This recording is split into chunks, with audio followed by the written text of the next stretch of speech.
చేరొచ్చుంటున్నాము. మరి సార్వత్రిక సంఘాలన్నింటిలో కూడా ఈ దినములో మరి రక్షణ మారు మనసు పొందిన వారు, దేవుని పిల్లలైన వారు ప్రభుని ఆరాధించే సమయంలో మనం కూడా ఈ స్థలంలో వ్యక్తిగతంగా దేవుడు మన జీవితంలో అనుభవపూర్వకంగా ప్రభుని ఆరాధించినట్లుగా మరి దేవుడు ఇచ్చిన తరుణం బట్టి ఎంతైనా వందనాలు. తిరిగి మనము దేవుని వాక్య పిల్లల్లో మనము మరి కొన్ని మాటలు చూసుకొని ప్రభుని ఆరాధిస్తూ వస్తాం. చండి మొదటి తిమోతిలకు రాసినటువంటి పత్రిక 2వ అధ్యాయం. అపోస్తలుడైనటువంటి పౌలు తిమోతిలకు రాసినటువంటి మొదటి పత్రిక 2వ అధ్యాయము 5, 6 వచనాలు కలిపి చదువుకుంటాం. దేవుడొక్కడే, దేవునికిని నరులకు మధ్యవర్తి ఒక్కడే, ఆయన క్రీస్తు యేసు అను నరుడు. ఈయన అందరి కొరకు విమోచన క్రయధనముగా తన్ను తానే సమర్పించుకొనెను. దీనిని గూర్చిన సాక్ష్యము యుక్త కాలముల యందు ఇయ్యబడను.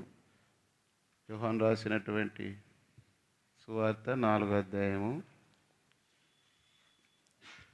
యోహాను సువార్త 4వ అధ్యాయము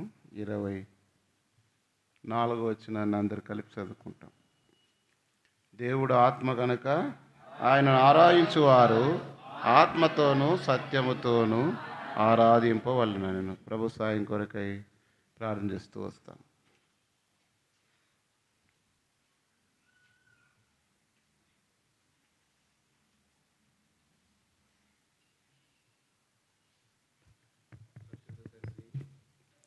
నీ పాదములు కొందనములు స్తోత్రములు. నీ నామను బట్టి ఉదయకాల సమయములు నీ ప్రజలముగా సంఘముగా చేరికుడి రీతిగా సమాజముగా సమకూర్చబడి మీ స్వరక్తము చేత విమోచించబడిన ప్రజలముగా నిన్ను ఆరాధించడానికి మీరు అనుగ్రహించిన ఈ ధన్యతను బట్టి దినను బట్టి అందులో వందనాలుస్తులు. ఎంతోమంది దినాన్ని చూడలేక గతించిపోయినప్పటికీ మమ్మల్ని జ్ఞాపం చేసుకొని మా ఆయుష్ని పొడిగించి మరొక దినాన్ని భూమి మీద ఉండగానే నిన్ను ఆరాధించడానికి అనుగ్రహించిన తరుణమును సమయం బట్టి వందనాలు. ఈ సమయంలో నన్ను మమ్మల్ని సార్వత్రిక సంఘంతో కూడా కలిసి ఈ స్థలంలో మేము కూడా ఆరాధించడానికి మీరు అనుగ్రహించిన తరుణం బట్టి కూడా వందనాలు తెలియజేసుకుంటున్నాం. హెబ్రోను సంఘ పరిచయలు జ్ఞాపం చేసుకునండి. ఆయా స్థలాల్లో నిలబడి వారిని కూడా అభిషేకించి వాడుకున్నాం. ప్రత్యేకించి మా మధ్యలో కూడా మీ సన్నిధిని మాకు దయచి నిలబడి దాసుని మా అభిషేకించు. చేరి వచ్చిన ప్రజలు ఆత్మతో సత్యంతో ఆరాధించడానికి కావాల్సిన లేఖన భాగములను మీరే విరిచి వడ్డించు. నిలబడి దాసుని జ్ఞాపం చేసుకొని ఈ రక్తాన్ని ప్రోక్షించి పరిశుద్ధ ఆత్మ సాయం చేతి నూటిగురుగా వాడుకొని మీ ప్రజలు ఆరాధించడానికి కావాల్సిన లేఖన భాగంలో మీరే సహాయపడి అనుగ్రహించవలసిందిగా ప్రార్థన చేస్తున్నాం.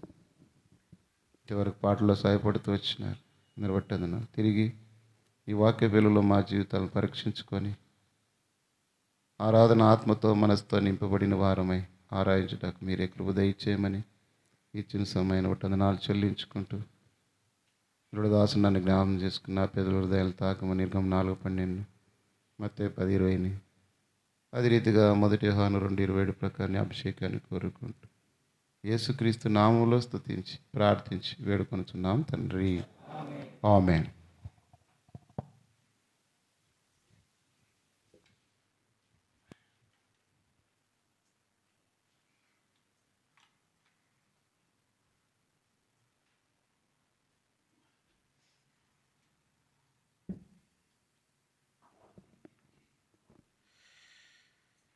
అపోస్తలుడైనటువంటి పౌలు తిమోతికి రాసిన పత్రికలో ఈ మాట రాస్తూ వచ్చాడు. దేవుడొక్కడే, దేవునికి నరులకు మధ్యవర్తి ఒక్కడే, ఆయన క్రీస్తు యేసు అను నరుడు.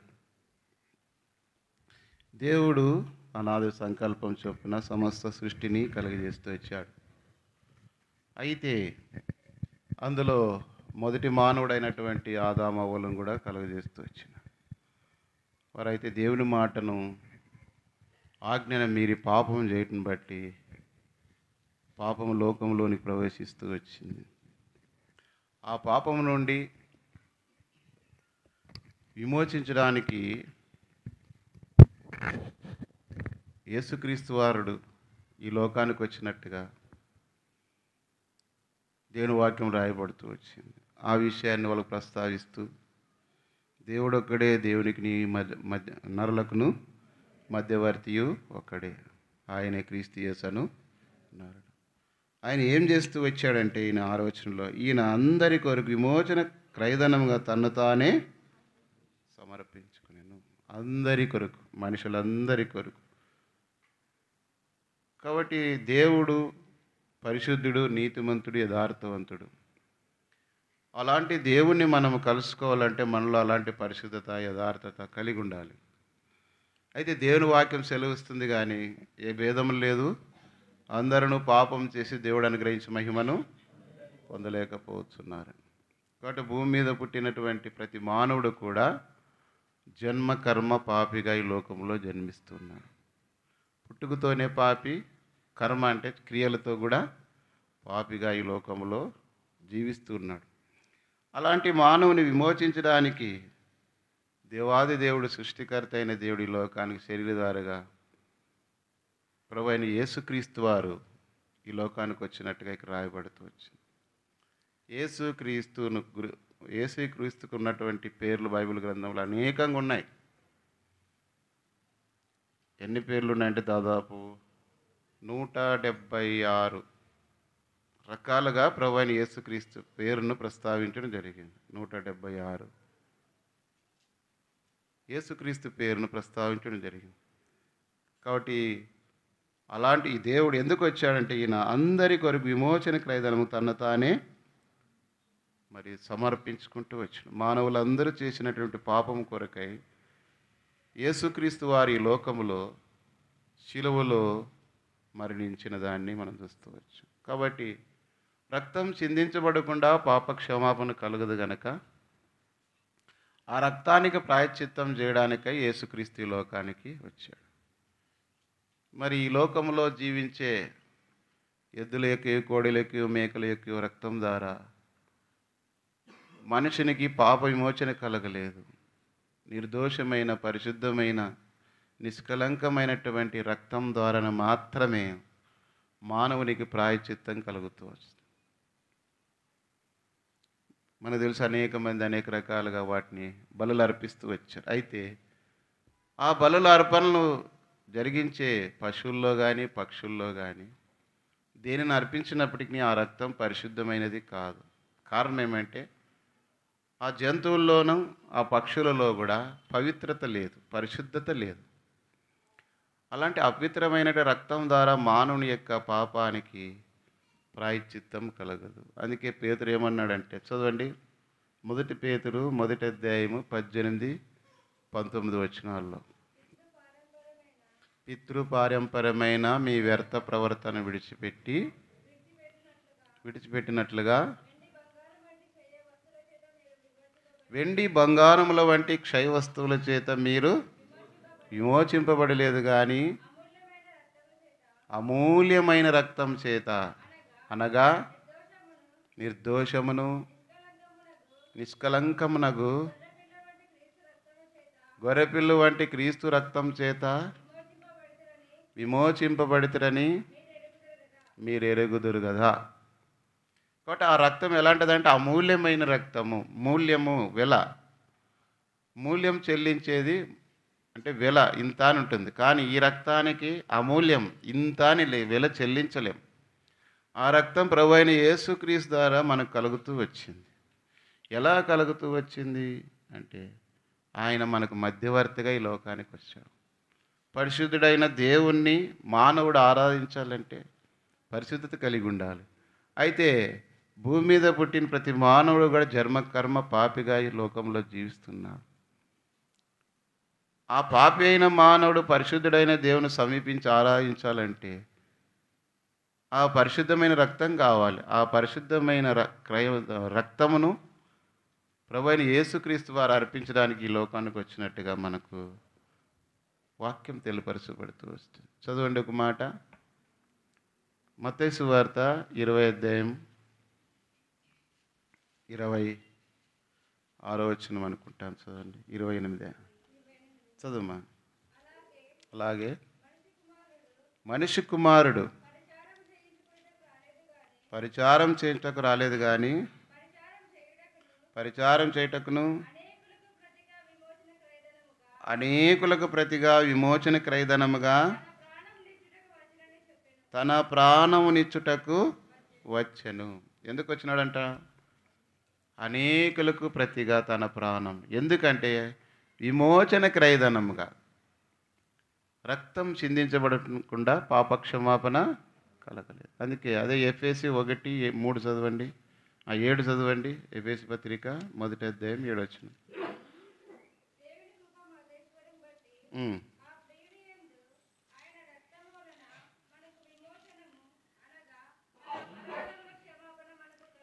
కాబట్టి ఆ రక్తం వలన మనకు విమోచనం అనగా మన అపరాధములకు క్షమాపణ. ఆ పరిశుద్ధమైన రక్తం ద్వారా మనకు క్షమాపణ కలుగుటకై ప్రభువైన యేసుక్రీస్తు వారి లోకానికి మధ్యవర్తిగా వచ్చాడు. ఆ విషయాన్ని ఇక్కడ పౌలు ప్రస్తావించడం జరిగింది. కాబట్టి ప్రభువైన యేసుక్రీస్తు వారు నీకును నాకును దేవునికి మనకు అడ్డముగా వస్తున్నటువంటి పాపముల కొరకై, ఆ పాప రుణం తీర్చివేటి కొరకై ఈ లోకానికి తన ప్రాణమును అర్పించి విమోచన క్రయధనముగా ఆ పాపం నుండి మనం విడిపించడానికి శిలువలో తన ప్రాణం అర్పించి రక్తం గార్చి ఆ రక్తం ద్వారా నీకు నాకు విడుదల విమోచన అనుగ్రహిస్తూ వచ్చాడు. కనుక ఆయన మధ్యవర్తిగా వచ్చాడు. ఆ మాటని ఇక్కడ 1వ అధ్యాయం 1 తిమోతి 15వ వచనంలో మనం చూస్తే, పాపులను రక్షించుటకు క్రీస్తు యేసు ఈ లోకమునకు ఎందుకు వచ్చినాడంటే ఆయన పాపులను రక్షించడానికి. ఎందుకంటే భూలోకం అంతా కూడా పాపంతో నిండి ఉంది కనుక నీతిమంతుడు లేడు, ఒక్కడున లేడు. కాబట్టి భూలోకం అంతా కూడా పాపంతో నిండిబడింది కనుక భూలోకంలో నివసించే ప్రతి మానవుడు కూడా పాపములో జీవిస్తున్నాడు. అలాంటి మానవులను, పాపులను రక్షించడానికి ప్రభువైన యేసుక్రీస్తు వారి ఈ లోకానికి మధ్యవర్తిగా వచ్చినట్టుగా దేవుని వాక్యము తెలియపరచబడుతుంది. మనకు తెలుసు, ధర్మశాస్త్రమేమో ఆజ్ఞ అతిక్రమం పాపం. ధర్మశాస్త్రాన్ని ఎవరైనా అతిక్రమించినట్లయితే వారిని రాళ్లతో కొట్టి చంపవలనని అది దేవుని ఆజ్ఞ. అయితే భూలోకంలో మానవులందరూ కూడా పాపులుగా జీవిస్తూ ఉన్నారు. మరి ధర్మశాస్త్రం ఏమో పాపం చేసిన వారిని శిక్షించాలని రాయబడుతూ వచ్చింది. ఇప్పుడు ఆ యొక్క పాపపు శిక్ష నుండి విడుదల అనుగ్రహించడానికి మధ్యవర్తిగా యేసుక్రీస్తు వారు ఎలా వచ్చారంటే, ఉదాహరణకు మనకు తెలుసు, యోహాను సువార్త 8వ అధ్యాయంలో ఒక స్త్రీ వ్యభిచారం వలన పట్టబడింది. ధర్మశాస్త్రం ప్రకారము దేవుని యొక్క ఆజ్ఞలలో ధర్మశాస్త్రం యొక్క ఆజ్ఞలు తప్పిపోయినప్పుడు ఆ మనిషి రాళ్ళతో కొట్టి చంపవలనని రాయబడింది. అప్పుడు అందరూ కూడా యేసుప్రభు వారి దగ్గరికి ఆమెను వ్యభిచారం చేయుచుండగా పట్టబడిన స్త్రీని తీసుకొచ్చినారు. మరి మోసే ధర్మశాస్త్రం ప్రకారం రాళ్ళతో కొట్టి చంపవలను కదా అని వారు అడుగుతూ వచ్చినప్పుడు చదవండి, 7వ వచనం, 8వ అధ్యాయం 7వ వచనం.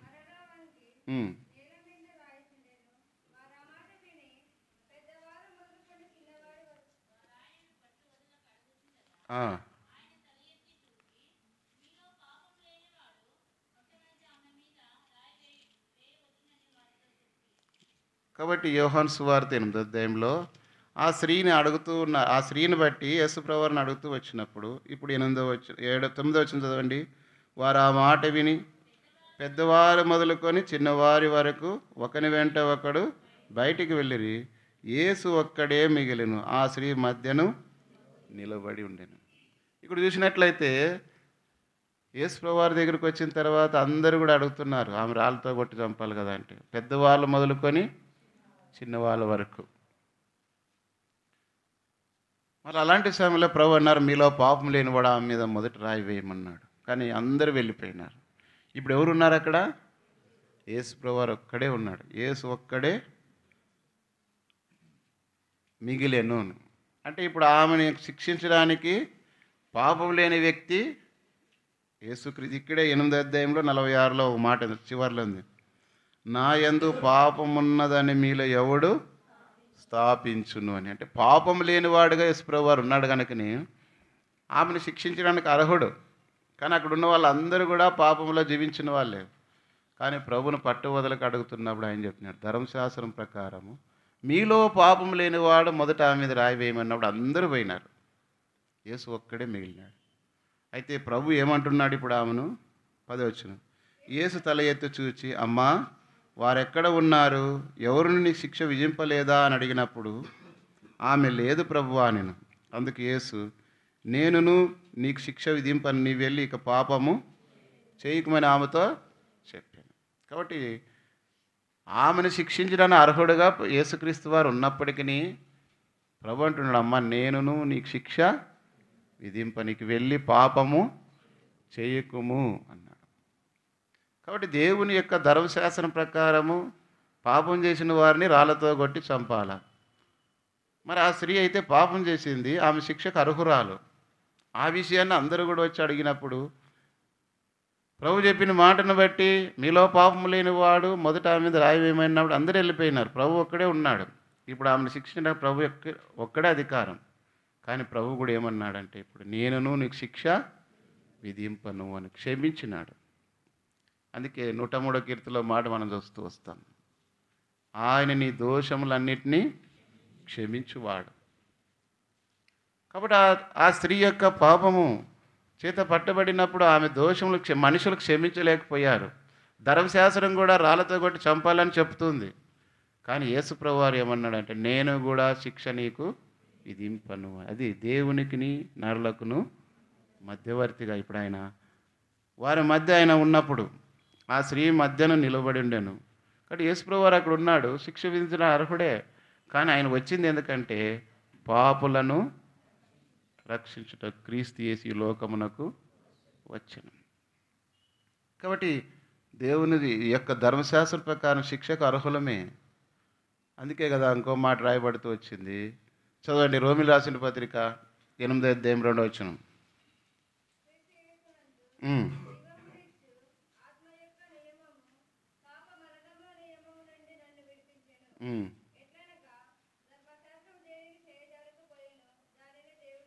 ధర్మశాస్త్రము దేనిని చేయజాలకపోయినా దేవుడు దానిని చేసినాడు. ధర్మశాస్త్రం అయితే శిక్షించాల్సిందే, కానీ దేవుడు దాన్ని చేస్తూ ఎట్లా చేసి ఆయన కుమారుడైన యేసుక్రీస్తు వారి ఈ లోకంలో ఉన్నప్పుడు ఆ స్త్రీని క్షమించినాడు. కాబట్టి ఆయన పాపులనే పిలువచ్చుతని కానీ నీతిమంతులను పిలువ రాలేదు. అందుకే మత్తయి సువార్త కూడా 9వ అధ్యాయంలో ఇంకో మాట ఉంది, చదవండి. మత్తయి సువార్త 9వ అధ్యాయంలో పాపులను పిలువచ్చుతని కానీ నీతిమంతులను నేను చదువుమా.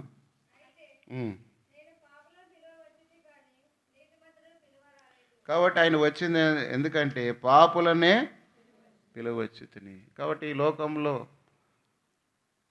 పుట్టిన ప్రతి మానవుడు కూడా దావీదు మహారాజు 51వ కీర్తన 5వ ప్రకారము, నేను పాపములోనే పుట్టినవాడను, పాపములోని నా తల్లి నన్ను గర్భమున ధరించింది. ప్రతి మానవుడు కూడా పాపియే. పాపం వలన వచ్చే జీతము మరణం. అయితే ప్రభువైన యేసుక్రీస్తునందు నిత్య జీవం. పాపం వలన మనం అందరం కూడా నశించవలసిన శిక్షకు పాత్రలమే. అయినా దేవుడు కరుణా సంపన్నుడై మన పాపం వల్ల వచ్చి శిక్షను బట్టి శిక్షించకుండా మనం క్షమిస్తూ వచ్చినాడు. అందుని బట్టి మనం ప్రభును ఆరాధించమధ్య ఆయన మధ్యవర్తిగా మన పాపముల కొరకు మన దోషముల కొరకు ఈ లోకములో మధ్యవర్తిగా వచ్చి ఆయన నిన్ను నన్ను క్షమిస్తూ వచ్చినాడు. మన పాపములు దోషములు అన్నిటినీ కూడా క్షమిస్తూ వచ్చినాడు. అదే మాటను మనం చూసినప్పుడు ఎఫెసు పత్రిక 2వదిగా చూడండి. ఎఫెసు పత్రిక 2వ అధ్యాయము 3వ వచనం.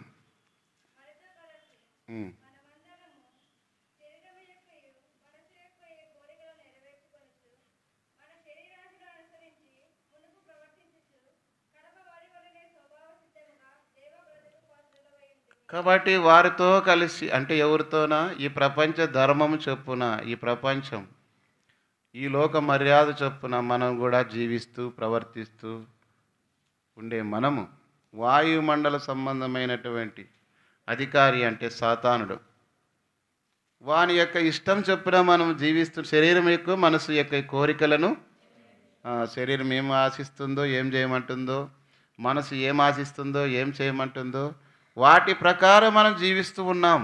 అందుకే అపోస్తలుడైనటువంటి పౌలు 1 కొరింథీ 6:9 చదవండి. ఏమిటవి అంటే ఆ, అన్యాయస్తులు దేవుని రాజ్యమునకు వారసులు కారని మీకు తెలియదా? మోసపోకుడి, జారులైనను, విగ్రహారాధికులైనను, వ్యభిచారులైనను, ఆడంగితనం గలవారైనను, పురుష సంయోగులైనను, దొంగలైనను, లోబులైనను, త్రాగుబోతులైనను, దూషకులైనను, దోచుకొని వారైనను దేవుని రాజ్యమునకు వారసులు కానేరరు. మీలో కొందరు అట్టివారై ఇంటిరి గాని ప్రభు అయిన యేసుక్రీస్తు నామమునను మన దేవుని ఆత్మయందును మీరు కడగబడి పరిశుద్ధపరచబడిన వారి నీతిమంతులుగా తీర్చబడుతూ వచ్చిన మీలో కొందరు అట్టివారై ఇంటిని. ఇందులో ఏదో ఒక్కటి చాలు మనలో. ఎందుకంటే పాపం వలన వచ్చు జీతము మరణం. అయితే ఆ రీతిగా మనం కూడా ఈ ప్రపంచ ధర్మం చొప్పున కడమ వారి వలె స్వభావ సిద్ధముగా దైవోగ్రతకు పాత్రలమై ఉంటిమి. దేవుని ఉగ్రత మన పైన నిలిచి ఉంది. అలాంటి సమయంలో ప్రభువైన యేసుక్రీస్తు వారు మన కొరకై ఈ లోకములో శరీరధారిగా జన్మిస్తూ వచ్చినాడు. ఆ స్త్రీని ఎట్లయితే శిక్షించడానికి అందరూ కూడా కూడుకుంటూ వచ్చినారు. అయితే యేసుక్రీస్తు ప్రభు వారు మాత్రం అమ్మ నేను నీకు శిక్ష విధింపనన్నాడు. కాబట్టి ధర్మశాస్త్రం ఏదైతే చేయలేకపోయిందో దేవుడు దాన్ని చేస్తూ వచ్చిన నా జీవితంలో కూడా దేవుని వాక్యం ద్వారా మునుపు కూడా మనం దేవుని ఎరగనప్పుడు స్వభావ సిద్ధముగా దైవోగ్రతకు పాత్రలమై అందులో ఏదో ఒకటి మనం కలిగి ఉంటుంది. జారులంటే వివాహం కాకమునుపు శరీరీతిగా కోరికలు నెరవేర్చుకునే వారిని జారులు అంటారు. తర్వాత విగ్రహారాధికులు, దేవుడు కాకుండా విగ్రహాలను పూజించేవారు. వ్యభిచారులు, వివాహం అయి కూడా అక్రమ సంబంధం కలిగిన వారు, ఆడంగితనం గలవారు, పురుష సంయోగులు, దొంగలు, లోబులు, త్రాగుబోతులు, దూషకులు, చెడు మాటలంతా తిట్టేవారు. తర్వాత దోచుకొనివారు. ఇవన్నీ చూసుకుంటూ పోతే మనలో ఏదో ఒకటి కలిగినప్పటికీ దేవుని దృష్టిలో మనము పాపులమే.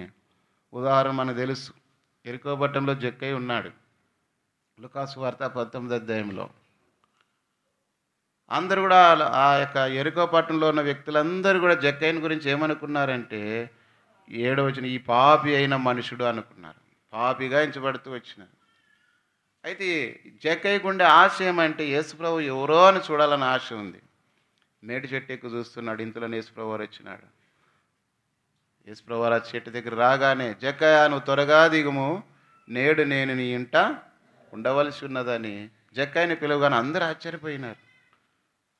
జక్కయ్య ఇంట్లోకి పోయినాడు. జక్కయ్య ఇంట్లో పోగానే మనకు తెలుసు 8వ వచనం ప్రకారం ప్రభు ఎవని ఎద్దనైనా దేనైనా అన్యాయంగా దేన్నైనా తీసుకుని దాన్ని మరలా 4 చెల్లించనన్నాడు. అప్పుడు 9, 10 వచనాలు మనకు తెలుసు ఇతడు కూడా అబ్రహాం కుమారుడని నేడే ఇంటికి రక్షణ వచ్చినది. కాబట్టి అతని జీవితంలో బహుశా అక్కడ దొంగల లిస్టులో ఉండవచ్చు, అక్రమంగా అన్యాయంగా. ఆ దినాల్లో ఎట్లంటే వీళ్ళకి జీతాలు ఇచ్చేదేం లేదు రోమా ప్రభుత్వం. వాళ్ళ కింద సుంకం ట్యాక్స్ కలెక్ట్ చేస్తుంటారు. ఆ టైంలో వీరు ఎంత ఎక్కువగా కలెక్షన్ చేస్తే అంత కమిషన్ వస్తుంది వీళ్ళకి. దాని కొరకు వీళ్ళు ఏం చేస్తారంటే ఎక్కువగా డబ్బును అక్రమంగా అన్యాయంగా కలెక్షన్ చేసి చూపెడతారు. అందులో కూడా కొంత దోచుకొని ఉండొచ్చు. దొంగల లిస్టులో ఇతడు ఉన్నాడు. ఇప్పుడు అతడు అందుకే ఎవని యొద్దనైనను దేన్నైనా అన్యాయంగా తీసుకొని. అన్యాయస్తులు దేవుని రాజ్యానికి వారసులు కారు. ఈ లోకంలో ఎంతోమంది అన్యాయస్తులుగా జీవించినప్పుడు అందులో మనం అది దేవుని ఉగ్రత కింద నిలిచినట్టుగానే ఉంటుంది. అందుకే ఎక్కడైనా సరే దేవుని పిల్లలైన వారు, ఇది చాలా ధర్మశాస్త్రంలో ఒక మాట ఉంది, చదవండి. నిర్గమకాండం 20వ అధ్యాయంలో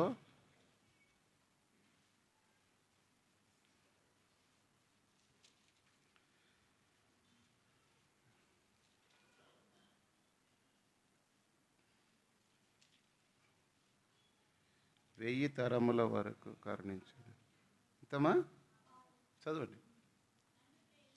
నన్ను ప్రేమించి ఆ. కాబట్టి నన్ను ప్రేమించి నా ఆజ్ఞలను గైకొని వారిని 1000 తరముల వరకు కరుణించువాడనై ఉందను. కాబట్టి దేవుని పిల్లలుగా మనం ఈ లోకంలో ఆయన ఆజ్ఞలు గైకొనాల. నన్ను ప్రేమించేవాడు నా ఆజ్ఞలను గైకొను. కాబట్టి జక్కయ్య అయితే ఆయన ఆజ్ఞను తిరస్కరించినాడు. దొంగిలకూడదు ఆజ్ఞను మీరాడు. కాబట్టి ఇప్పుడు ఎవను ఎద్దైనా అన్యాయంగా తీసుకుంటే తిరిగి మరలా 4 చెల్లింతులు.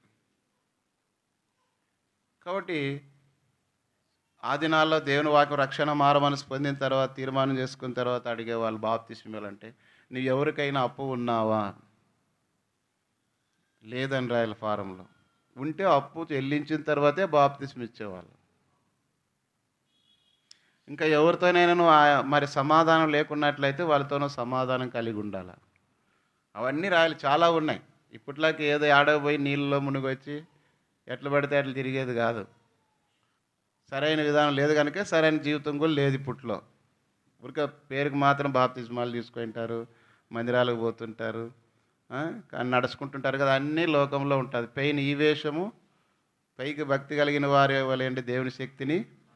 కాబట్టి పైకి భక్తి కాదు, అంతరంగ జీవితంలో దేవుని కార్యములు జరిగిన వారు ఎలా ఉంటారంటే, ఎక్కడన్నా కూడా ఇది నా దేవునికి ఇష్టం లేదు కానీ నాకు ఇది వద్దు అనుకుంటారు. సరే, మనం ఆరాధన కొరకై రెండోది మనం చూసినట్లయితే ఇక్కడ దేవుని ఉగ్రత మనం ఇవంతా నిలిచి ఉన్నప్పుడు ఎట్లా అంటే 2వ అధ్యాయంలో ఎఫెసీ మొదటి వచ్చిన ప్రకారం మీ అపరాధముల చేతను పాపముల చేతను మీరు చచ్చిన వారై ఉండగా ఆయన మిమ్మల్ని క్రీస్తు కూడా. కాబట్టి పాపముల చేత అపరం చచ్చిన వారై మనం జీవిస్తున్నప్పుడు మనలో పాపం ఉందంటే మనం చచ్చిపోయిన వారితో సమానం. నీలో ఇంకా పాపం ఉండి దేవునిటికి వచ్చి కూడా పాపం గురించి పశ్చాత్తాపడుకోకుండా కడగబడకుండా జీవిస్తున్నావంటే నువ్వు పాపివే. ఆత్మీయ జీవితంలో నువ్వు మరణించిన వాడివి. అందుకే నువ్వు జీవించుచున్నావన్న పేరు మాత్రమే ఉన్నది కానీ నీవు మృతుడివే అని సార్థి సంఘము ప్రకటన 3వ అధ్యాయంలో రాయబడింది. పేరుకు ఒకవేళ మందిరం రావచ్చు పోవచ్చు, అది భౌతికంగా. కానీ ఆత్మీయ జీవితంలో దేవునికి స్థానం, నీ పాపం గురించి పశ్చాత్తాపం పడకుండా కడగబడకుండా జీవిస్తున్నావంటే నువ్వు పాపంలోనే ఉన్నావు అని. అయితే రక్షణ మారమనసు పొందిన వ్యక్తి కడగబడిన తర్వాత తన అపరాధములకు క్షమాపణ కలిగిన తర్వాత దేవుని ఉగ్రత తన నుండి తీసివేయబడిన తర్వాత ఇప్పుడు ప్రభుని ఆరాధించేవాడుగా ఉంటున్నాడు. అయితే ఇక్కడ మనం చూసుకున్న ప్రకారము అవిధేయులైన వారిని ఇప్పుడు ప్రేరేపించు శక్తికి అధిపతిని అనుసరించి ఈ ప్రపంచ ధర్మం చొప్పున మునుపు నడుచుకుంటారు. వారితో కలిసి మనమందరము శరీరం ఎక్కువ మనసు ఎక్కువ కోరికలు నెరవేర్చుకొనచ్చు మన శరీరాశలను అనుసరించి మునుపు ప్రవర్తించుతూ కడమ వారి వలన స్వభావ సిద్ధముగా దైవోగ్రతకు పాత్రలమై. దేవుని ఉగ్రత మన పైన ఉండేది. ఆ ఉగ్రత నుండి తప్పించబడ్డానికి ప్రభు అయిన యేసుక్రీస్తు వారు మధ్యవర్తిగా ఈ లోకానికి వచ్చి ఎట్లా 4-5 వచనాలు చదవండి. అయినను దేవుడు కరుణా సంపన్నుడై ఉండి మనము మన అపరాధముల చేత చచ్చిన వారమై ఉండినప్పుడు సైతము మన ఎడల చూపిన తన మహాప్రేమ చేత మనల్ని క్రీస్తుతో కూడా బ్రతికించెను. కృపచేతనే మనం రక్షించబడి ఉన్నాం. కారణం ఏంటంటే మధ్యవర్తిగా ప్రభువైన యేసుక్రీస్తు వారు నా పాపముల కొరకై శిలువలో మరణించాడు. చదవండి ఆ మాట. ఫిలిప్పీ పత్రిక 2వ అధ్యాయము 6వ వచనం 7వ వచనం అనుకుంటా. ఆయన దేవుని స్వరూపం కలిగిన వాడై ఉండి దేవునితో సమానముగా ఉండుట మనుషుల పోలికగా పుట్టి దాసుని స్వరూపం ధరించుకొని తన్ను తానే ఎట్లా చేసుకున్నాడంట. మరియు ఆయన ఆకారమందు మనుషుడిగా కనబడి మరణం పొందినంతగా అనగా శిలువ మరణం పొందినంతగా విధేయత చూపినవాడి తన్ను తాను తగ్గించుకున్నాడు. దేవదూతలు, కెరూబులు, సెరుపులు, సకల పరిశుద్ధులు, సైన్యములకు అధిపతి యగు యెహోవా పరిశుద్ధుడు పరిశుద్ధుడు పరిశుద్ధుడు అని నిత్యము స్తుతించబడుతూ ఆరాధించబడుతున్నటువంటి దేవుడు ఆకారమందు మనుషుడిగా కనబడినాడు. కారణం అంటే నా పాపం నిమిత్తం ఈ లోకములో జన్మించాల్సి వచ్చింది. జన్మించాడు. మనుషులందరి ప్రాణ విమోచన క్రయధనముగా మనుషులందరి పాపములు దోషముల కొరకై అపరాధముల కొరకై అన్నిటికంటే ముఖ్యం మనుషుల యొక్క పాపమును బట్టి దేవుని ఉగ్రత వారిపైన ఉంది కాబట్టి ఆ ఉగ్రత నుండి తప్పించుట కొరకై యేసుక్రీస్తు వారు అయినను దేవుడు కరుణా సంపన్నుడై ఉండి ఈ లోకంలో నీ కొరకై నా కొరకై మనం పొందవలసినటువంటి శిక్ష అంతటిని శిలువలో మరణించాడు. కాబట్టి దేవుని ఉగ్రత మొదటిగా మనకు ఉన్నటువంటి పరిస్థితులను బట్టి దేవునికి నరులకు మధ్యవర్తిగా ఈ లోకంలో జన్మించాడు. ఆ స్త్రీని ఎట్లయితే తప్పించిన.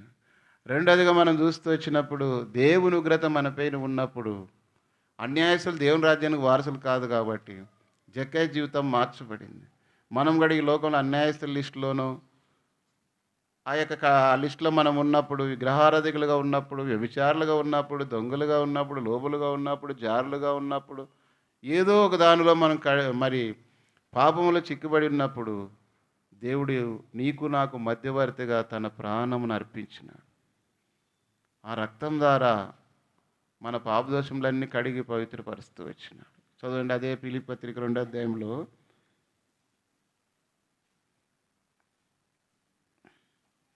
కొలస్సీ పత్రికలో చూడండి, కొలస్సీ 2:13 మరియు అపరాధముల వలనను శరీరమందు సున్నతి పొందక ఉండుట వలన మీరు మృతులై ఉండగా దేవుడు రాతపూర్వకమైన ఆజ్ఞల వలన మన మీద రుణముగాను మనకు విరోధముగాను నుండిన పత్రమును మేకులతో సిలువకు కొట్టి దాని మీద చేవ్రాతను తుడిచివేసి మనకు అడ్డము లేకుండా దానిని ఎత్తివేసి మన అపరాధములన్నిటిని క్షమించి ఆయనతో కూడా మిమ్మల్ని జీవింపజేసెను.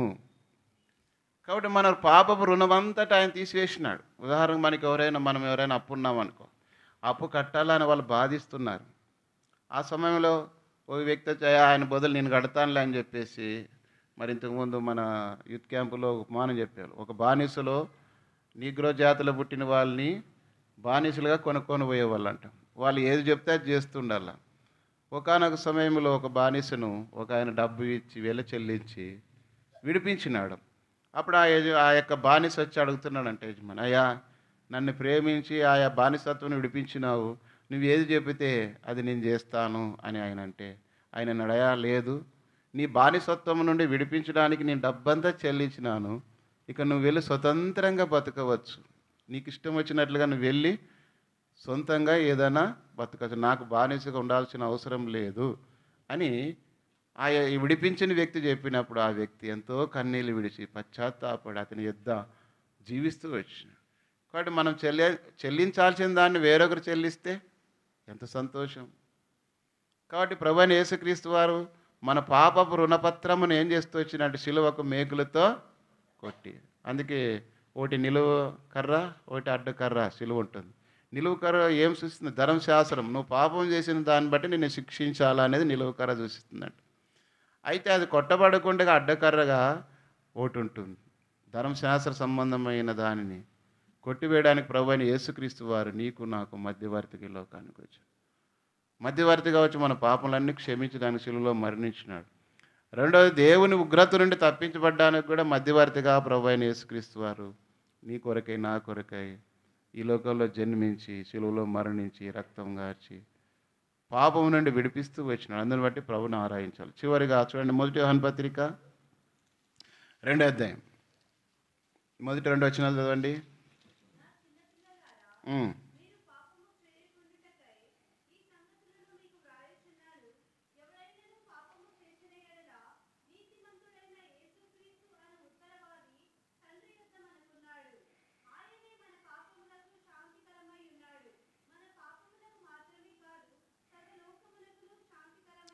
కాబట్టి ఆయనే మన పాపములకు శాంతికరమై ఉన్నాడు. మన పాపముల నుండి మనకు తెలుసు. ఆ స్త్రీ ఇప్పుడు మన పాట పాడుకున్న దాంట్లో లూకాసు సువార్త 7వ అధ్యాయంలో పాపాత్మురాలు అనే స్త్రీ ఉంది. ఆమె తన పాపముల గురించి మరి ఎంతో దుఃఖిస్తుంది. యేసు ప్రభువారు ఆ పరిసయ్యుని ఇంటి ఉన్నప్పుడు తన యొక్క చదవండి ఆ మాట 7వ అధ్యాయము లూకాసు వార్తలో చదువుమా.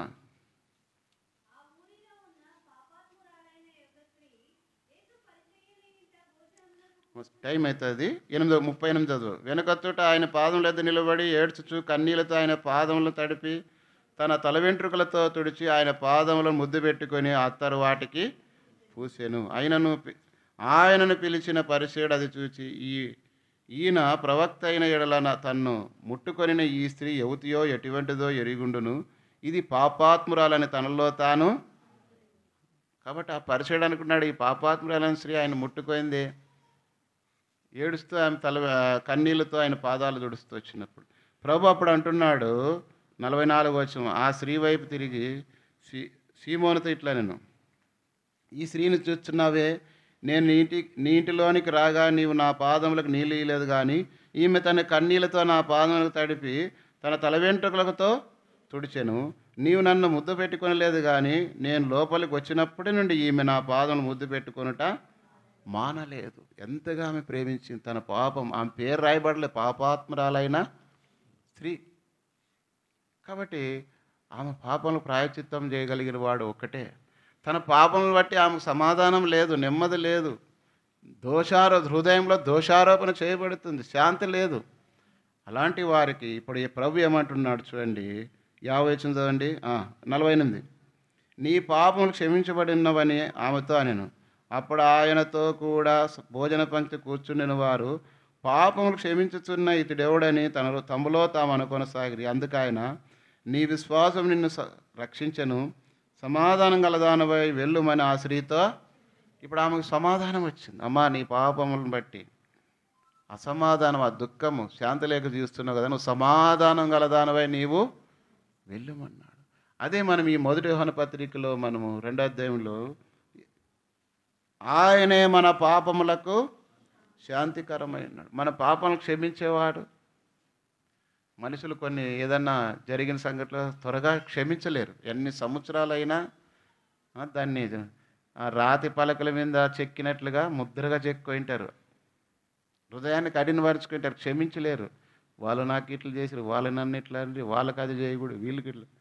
కానీ యేసుప్రభువు ఆయన నీ దోషములన్నిటినీ క్షమించుకోండి. ఎలాంటిదైనా సరే, చిన్నదైనా పెద్దదైనా. ఒక స్త్రీ వచ్చిందంట, తన విస్తారమైన పాపను బట్టి పాలంక్ష దగ్గరికి, అయ్యా నేను విస్తారంగా ఇలాంటి పాపం చేశాను, నా పాపములకు క్షమాపణ కలుగుతుందా అని చెప్పినప్పుడు ఆమెను సముద్రం దగ్గర తీసుకొని పోయినాడంట. పాలంక్ష దైవసేవకుడు ఫస్ట్ ఒక చిన్న రాయి సముద్రంలోకి ఇసురమన్నాడంట. వేస్తే ఏమైపోయింది అమ్మా అంటే కనిపించలేదు. దానికంటే కొంచెం పెద్దది ఇసురమన్నాడంట. మళ్ళీ వేస్తే అది కనిపించలేదు. మరి దానికంటే పెద్దది వేయమన్నాడంట. ఈ రీతికి వేసుకుంటూ చివరికి ఆమె ఎత్తలేనంత బరువు తీసుకొని సముద్రంలోకి వేసినా కూడా అది చివరికి ఏమైంది, కనిపించుకుంటూ పోయింది. ఆ రీతిగా అదే మీకా గ్రంథంలో అనుకుంటా మాట ఉంది చూడండి, సముద్ర అగాధములో పడవేయును. మీకా గ్రంథము చివరి అధ్యాయం 7వ అధ్యాయం 19 వచనం, మన యందు జాలిపడును,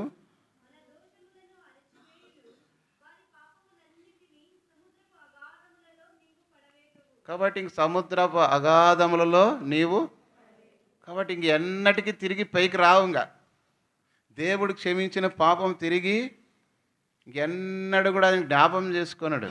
మనమైతే ఏమంటే క్షమించినాను అంటారు కానీ మళ్ళా చెప్పుకుంటే తిరుగుతుంటారు. కాబట్టి నన్ను క్షమించినా ప్రభు అంటారు కానీ మనం మాత్రం క్షమించం. అదెట్లా కుదరదు. కాబట్టి ఇక్కడ శాంతికరమై ఉన్నాడు. మన జీవితాలు అనేక సార్లు మన హృదయం దోషారోపణను బట్టి సమాధానం లేకుండా, శాంతి సమాధానం లేకుండా, శాంతి అన్నా సమాధానం అన్నా ఇంగ్లీష్లో పీస్ అంటారు. కాబట్టి జీవిస్తూ ఉన్నప్పుడు అయితే మన పాపం, ఆయనే మన పాపములకు శాంతికరమై ఉన్నాడు. కాబట్టి అందుకే యోహాను సువార్త 14వ అధ్యాయం 27వ వచనంలో, యోహాను సువార్త 14:27,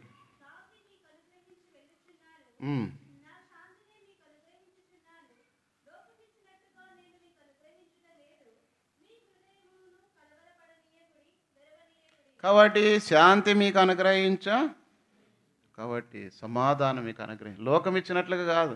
లోకంలో ఎక్కడ ఏమయ్యా తాగుతున్నామంటే ఏం చేసావా, శాంతి సమాధానం లేదు, అందుకు ఇంటికి పోతే ఎక్కడ పోతున్నామంటే కొంచెంసేపు మైండ్ రిలీఫ్ కోసం అట్లా పోయి సినిమాకి పోయేస్తాము. ఇంకా కొంతమంది షికారు పోయేస్తారు ఆ ఊర్లు ఈ ఊర్లకి.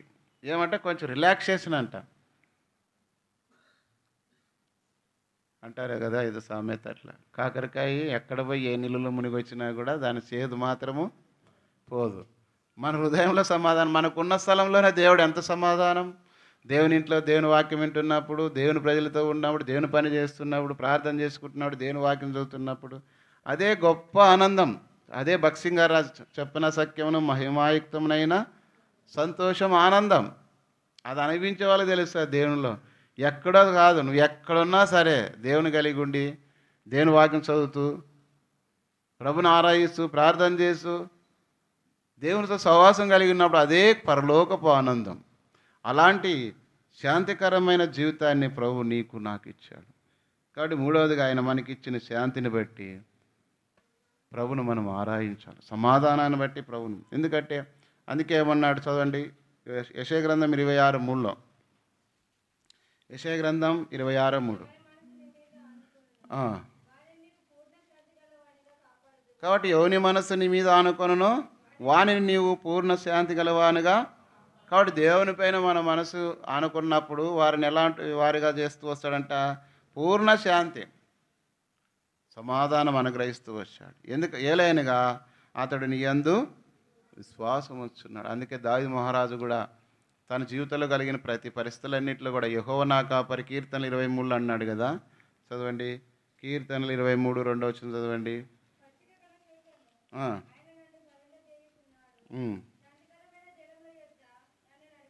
శాంతికరమైన జలముల యొద్ద నన్ను, పచ్చిక బీట్లు ఆహారం తింటున్నప్పుడు, గొర్రెల పచ్చిక బీట్లో మేసినప్పుడు, శాంతికరమైన జలంలో మంచి నీరు తాగుతున్నప్పుడు ఆయన నన్ను నడిపించుచున్నాడు. దానివల్ల ఏమైందంటే ఇప్పుడు 3వ వచనంలో, నా ప్రాణమునకు ఆయన సేద తీర్చుచున్నాడు, తన నామమును బట్టి నీతి మార్గంలో నన్ను నడిపించున్నాడు.